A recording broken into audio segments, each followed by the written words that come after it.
Welcome back, friends, to Sultan Sanctuary. I'm Magnus, and we'll get straight into it and start exploring the Mire of Stench. Oop. Now, at this point in time, my other character has actually surpassed the Let's Play character mainly... Oh shit. Mainly because I've been having some long days at the at work. So I know a little bit about what I can expect in this area. What I can tell you right off the bat is that I know that those jumping guys, they are very, very, very intensely annoying.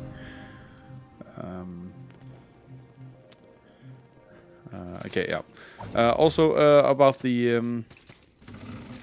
one thing that I did learn, which is, I mean, I'm noticing that a lot of the things that I keep telling everyone about during this Let's Play, everything just comes off very disconnectedly and so on. But since I went in blind, that's just how it's gonna be. But what I was going to tell you was that the Stone Leader, it gives you work, right? And the work is to increase your devotion to the creed. In my case, I would increase my devotion to the 3, which will give you access to better equipment from the various, the alchemist, as well as the blacksmith. Hold on, the blacksmith, the blacksmith, the merchant, and the cleric. Those are the ones that sell stuff. And the mage, I think. It might actually vary depending on what creed you have. But my other character is a mage type of arrangement. And so he's with... he's also with the wrong creed, apparently. All in all, I've made 3 characters all in all. And I can tell that I missed on when picking the creeds for them. The first 3 starting creeds, the 3 Devara's Light and the Iron ones, they are suited for 3 very distinct types of characters, or so it would seem. Because you have the Iron ones who seem to be mostly geared towards characters based on dealing physical damage and such. Also a revisit of these guys, which has turned out to be immensely annoying for my other character. You have the 3, which is the balanced choice, which is a balance between magic and physical, which seems to be perfectly suited for the balanced classes, like maybe the cleric and prayers is basically the only thing I haven't really tried yet. But yeah, and then lastly you have Devara's Light, which is the very obvious cleric choice, because they're all about safe travels and prayers and all that good shit. So yeah, this guy is wearing the this guy is for the balanced things. He should have had the iron ones, apparently. Who am I to judge? So yeah. Apart from that, when you do the work things, the quests, I guess you can call them. The quests allow you to pick one of 4 upgrades, and you have an upgrade that just provides you more drinkies to your health potion. In my case, the red flask. You can get the equivalent that gives you mana, and then there's one that I don't exactly know what does. I don't entirely remember. I think you can get you have like papers to rub on your weapon, stained pages, blessed lights, then you have pitchfire and all that crap. Each creed seems to have one suited to their brand of religious purification, or I don't know. That sounds very offensive, I know, but each of the creeds have their own thing that suits them the most, I guess. And ouch, jeez. And the last one, at least for my mage character, I don't remember for this guy. It was something called an orange flask, and for the other guy, the orange flask gives you both health and focus back, which is, like I said in a previous episode, the white line beneath the stamina bar. That basically has its own type of wounding effect, except for spells. And I found that for my mage character to be supremely useful, because at first I thought the spell system in this game was very exclusive, like in Dark Souls, where you have a sorcerer's staff that doesn't really do physical damage, but you can cast your types of spells and whatnot. And then I thought maybe you had and that drains your focus fast, right? But you can't really do any physical damage, so all your stamina goes towards you know, doing more spells. But if you drain all your focus away, then you're shit out of luck there, Billy boy. So that leaves you very vulnerable if allowed to progress far enough. So I found that to be a good one. However, there's a second type of I guess spells in this game, at least for the sorcerer, which is not magic, but incantations. And what incantations are, those are the ones you can put down here. I guess prayers and a certain type of magic can go down here. So and these are put up on the menu up in the top left for you to, you know, cast your spells. Otherwise, they pop up in here. In this, if I were to equip a staff right now, you get 2 slots for spells in here. And then the two-handed thing would go away. If you use staves, you can equip 2 spells. If you use a wand, you can equip 1 spell. So you can combine a wand with a one-handed weapon of some sort to, you know, do some pretty cool combos. My other guy is a battle mage of sorts, so he runs with a 2-handed weapon in one hand and a cane or a staff in the other one. The reason for that is mostly because I found 2-handed weapons in this game. It's so strong. It's so incredibly strong. I'm noticing that much more now. So he uses that, and then he focuses on using the inventory style spells instead, which are mostly buff your weapons here and there and all that stuff. Anyway, enough about talking about an entirely different character. We're gonna head up to the boss here, which is the boss of the Mire of Stench. That's Stench Most Foul, and I gotta say right away, I love the design of this boss. Apart from, I got to this boss on the other character, so I didn't beat him, but he seemed pretty simple actually. Because most of anything he ever did was just run around, make mouths like that. And then he had like another attack where he just spewed poison everywhere. That one. Which is, you know, I guess it's... Oh, that one, that's new. I guess that's one of his halfway point spells.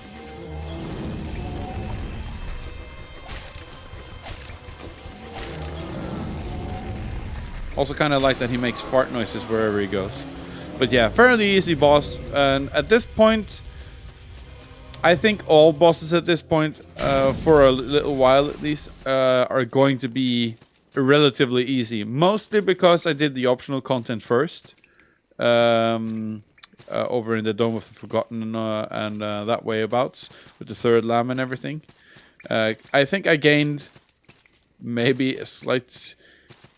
a bit of a big advantage going that route. I don't mind, but there's one more thing about it as well, and that's great swords and two-handed weapons in general. I think they might be a bit too strong, actually. That's dumb, really dumb. But yeah, going great swords or great hammers or great axes, any sort of two-handed weapon, as long as you build your character around it properly, it just deals so much damage. And that might be intentional, and it might also be, you know, just a very glass cannon-like build. But I mean, ever since I got the Kuremua and we upgraded that one to the Shrouded Bulwark early in the series, it's just been, I don't know. I don't want to say easy, but it's lost its allure as a Dark Souls clone in terms of difficulty. Now I know I've said in several senses that calling this a Dark Souls clone beyond the first half hour is wrong. At least I very much think so. At least it's still been difficult, and what I'm noticing on the other character is that it is very difficult. I mean, it's genuinely hard not doing so much damage. Oh, hello. Ah, another brand. I think I know what brand this is. You hunt monsters for their salt too, don't you? Yes. That's what I thought. My hunt led me to this mire. Through that cave is a blocked passage. I recognize the barrier though. It's called Redshift. There is a brand that allows its owner to cut through Redshift with torchlight. It is a secret guarded closely by us Bloodbrows. Hey, Bloodbrows, hey. But these are extenuating circumstances. Would you like the brand? Yes. Very good. Your hand then. Storied. Redshift brand. See with the eyes of a hunter. My people created Redshift barriers centuries ago to contain beasts. We were hunters of nightmares, beastly thralls, possessed animals, demonic spirits. We sometimes captured our quarry to be held in prisons of Redshift. This island is full of Redshift barriers, but I didn't place them. I don't know how to build Redshift. I don't think anyone does anymore. That secret died generations ago. This island draws people from so many places. And times? A fellow Bloodbrow must have been here from centuries ago. Hunt fiercely, friend. Alright, thank you, friend. Let's go down here and into this cave. And I guess we need it. Don't you just love that? You just gotta love that. All these brands based around using torches to make them work, and then I don't have a fucking torch. And then I died. Ooh, so close, so close. I need to get into that redshift barrier behind this guy at some point or other. So yeah, you're just supposed to ride the elevator back up, I guess. Yep.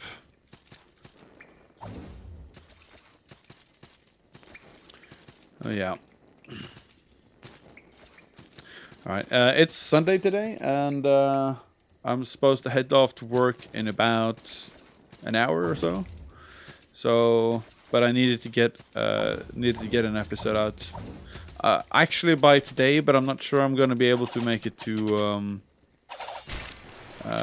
finish rendering it before I need to leave. So it might actually be one day late.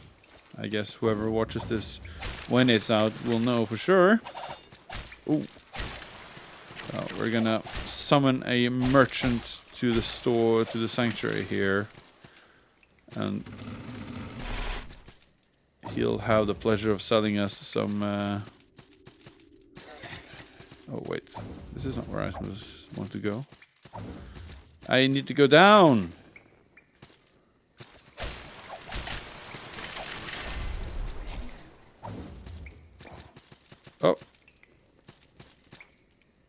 Oh, very close to finding another glitch again. I don't want to repeat that that instance. Alright. Make offering. Merchant. I don't have a merchant. Are you serious? Ah, oh, god damn it. Well, might as well level up over here. 3 levels. It's something! Probably shouldn't have wasted all that salt, I'm realizing now. Damn it, I keep forgetting that. We're so hot for those levels. Let's just travel somewhere where we have a merchant. I don't remember what the merchant looks like. Could this be a place, or is that a blacksmith? Let's go there and see. This is a merchant. Hello, merchant man. I would like to buy large amounts of torches. I'm not planning to lose those again. Need of transportation. Yes, actually, because you could make me some pretty... This one. 30... Oh, man, I could have gotten that. Shit. Northern Cross. Bloodless Prince's Ashes. Alright. Okay.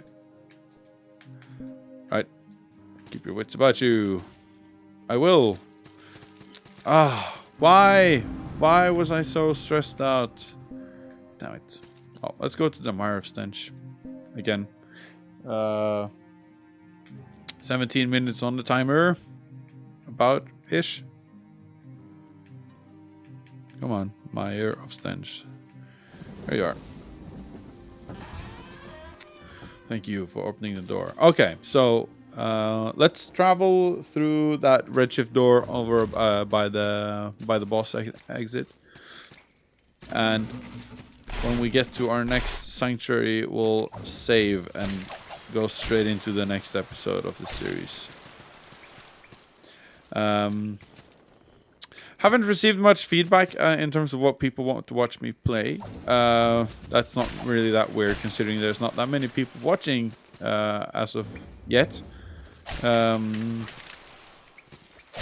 No matter, I have a bunch of games that I've always wanted to make a video series on. Some of my favorite games. I've decided to do a full series on all the Resident Evil games, starting with Resident Evil 0. I know it's the black sheep of the series for many. Personally, I think it's decent, but that's probably partially because I'm a huge fan of the remake, the 2004 remake for the GameCube, which is arguably my favorite game of ever. We've been here before, haven't we? This is Siam Beach or something, isn't it? Or is this just the guy... No, Fort Beyond the Mire.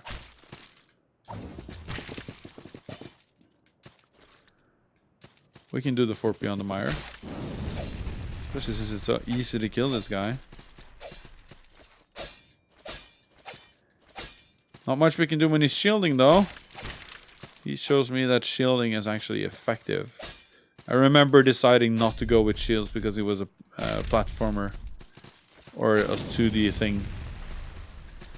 Shielding just didn't really feel that effective. Probably is, though. Probably much stronger than I'm allowing it to show me that it is. Good light, armor up.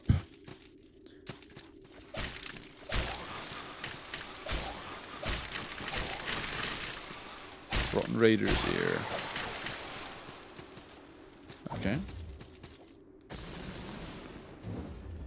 Aha, so that's what he means. Seems like there's an opening of some sort in here. Or maybe he just meant that. The floor messages in this game... I don't want to seem like a dickhead or something, but it feels very... yeah, like most of the messages have been left by, like, you know, Chinese hackers or something. It might be that the system just isn't very good. I mean, I haven't ever laid down a single floor message or a bottle message, I guess. Party theme, after all. So I could be wrong, but I mean, Dark Souls 3, it's amazing. Okay, yeah, I get that. I agree. Dark Souls 3 is amazing. Oh, hello. This is yeah, this is the iron thingy.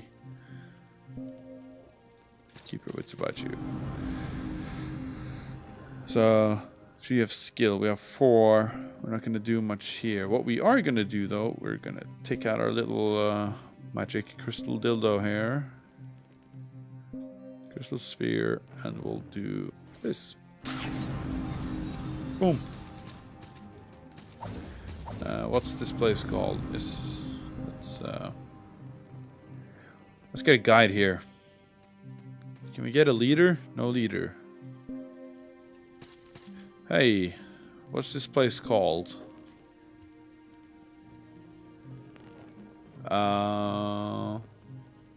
Pretty sure this is supposed to be called... Yeah, Fort Beyond the Mire. It's gotta be this one, right? 2 visits?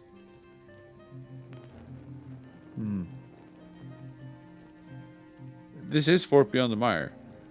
It has to be. Alright, whatever. Alright, we're gonna call it an episode here and do some exploring afterwards. Thanks for watching this Let's Play of Salt and Sanctuary. I'm Magnus, and I'll see you guys in the next video.